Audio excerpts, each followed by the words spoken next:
Para eu avaliar o desempenho, eu preciso compreender a minha equipe, se eu preciso aumentar a frequência de monitoramento perante algum colaborador, ou se eu devo diminuir, na verdade, essa minha atenção com cada colaborador. Quando é que eu devo aumentar essa frequência de monitoramento, tá? Quando a pessoa é inexperiente na tarefa ou jamais trabalhou em algo similar àquela função. Então, se a pessoa é inexperiente na tarefa, significa que você deve acompanhá-lo com mais frequência. Você deve acompanhar o resultado, acompanhar como é que ele está se fazendo, como é que ele está fazendo aquela tarefa, para saber se você precisa tomar uma atitude ou não. Então, se teu funcionário ainda é inexperiente ou nunca ocupou aquela função, você deve sim fazer um acompanhamento mais de perto, tá? E outro ponto aqui é, essa tarefa, será que ela envolve um alto grau de risco, um alto grau de perigo? São situações ali que aquela função que ele está fazendo, aquela atividade, ela vai repercutir em algo perigoso, em uma atividade de risco, ou algum número, algum dado, alguma coisa que pode ser ali prejudicada na avaliação de, por exemplo, um gestor hierárquico maior do que o seu. Então, aquele trabalho que o teu colaborador está fazendo, ele requer uma atenção específica, aí você deve estar acompanhando ele, tá? Então, primeiro ponto aqui ele é inexperiente? Ele é novo naquela função?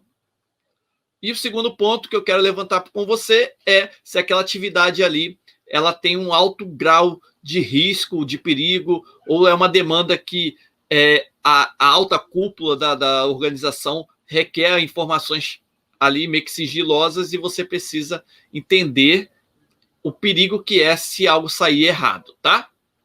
Outro ponto, o teu colaborador, ele tem ali uma falta de confiança no que fazer. Sabe, quando você está afastado, o teu colaborador está afastado há algum tempo da empresa, e aí ele volta meio que tateando o que deve fazer, ele perdeu o ritmo, e aí afeta a sua confiança. Se você percebe que ele não está mais confiante como antes, ou ele nunca demonstrou confiança no que faz nas atividades, é um outro ponto, é um outro aspecto que precisa uma avaliação mais próxima, tá? E aí, outro ponto que eu quero levantar com você aqui, antes de irmos adiante, é a qualidade da performance dessa pessoa em determinada tarefa, ela tem decaído com o passar do tempo? Você tem percebido que o teu funcionário ele tem realizado as atividades, mas em uma tarefa específica ele tem decaído na sua performance. Você tem visto ali uma certa... um certo descuido dele e ele não entrega como ele entregava antigamente. Dessa forma, você deve olhar para ele com mais carinho, com mais cuidado, com mais atenção, tá? E aí, isso aqui são as formas, as maneiras que eu trago para você para que você aumente o seu grau de atenção com ele. E aí, agora vamos olhar para quando é que você deve deixá-lo mais tranquilo, deixá-lo mais caminhar com as próprias pernas, né? Quando você deve diminuir, então, a frequência de monitoramento. Quando o desempenho dessa pessoa mostra um progresso constante. Você já tem percebido que ele está deslanchando. A atividade ele já faz tranquilamente ali, né? Com as mãos nas costas, né? Com os pés nas costas, como se diz no ditado popular. Então, quando ele está caminhando com as próprias pernas, você pode deixá-lo mais à vontade. Mas eu lembro aqui, toda a função de delegação, você primeiro confia, depois você confere. Mas eu não quero que você fique ali sufocando esse colaborador. Eu não quero que você fique em cima o tempo todo dele, tá? Eu quero que você comece a deixá-lo caminhar, mas no final você avalia se de fato ele está conseguindo evoluir conforme ali os indicadores estão mostrando, tá? Outro ponto, a pessoa demonstra disposição e habilidade para a realização daquela tarefa. Ele sempre está disposto para fazer aquela tarefa, ele já tem habilidade, ele consegue fazer aquilo ali com muito mais agilidade. Esse é um outro aspecto. Por quê?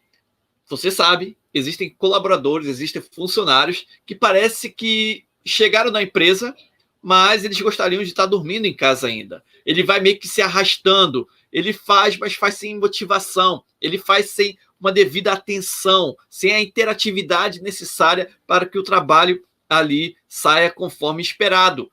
Então, se ele não demonstra esse entusiasmo, atenção, é o ligar o alerta e faz como já disse anteriormente aqui, né? Você tem que monitorar mais de perto. Mas se você percebe que o teu colaborador está entusiasmado e tem a habilidade necessária, deixa ele fluir. Não seja aquele chefe chato que fica ali no cangote o tempo todo. Tá? E o outro ponto muito importante aqui é, ele consegue monitorar a si mesmo, sabe? O autogerenciamento. Ele é capaz de entender quando a performance dele está evoluindo e quando a performance dele está caindo. Ele consegue entender quais são os aspectos, quais são esses indicadores, e ele consegue controlar, ditar o ritmo de uma maneira que, ora ele está muito mais rápido, ora ele está mais calmo, né? No sentido de estar fluindo normalmente, mas quando ele percebe que está impactando outros setores, impactando outras áreas, ele entende que ele precisa ser muito mais ágil. Ele consegue enxergar o todo. Então, esse é um outro aspecto também muito importante para você entender se deve deixá-lo mais à vontade ou se precisa, então, uma postura mais firme na sua gestão. Legal esses pontos que eu estou dizendo aqui até agora? Quem está me assistindo aqui agora, coloca aí um joinha se está tudo ok, se faz sentido o que eu estou falando aqui.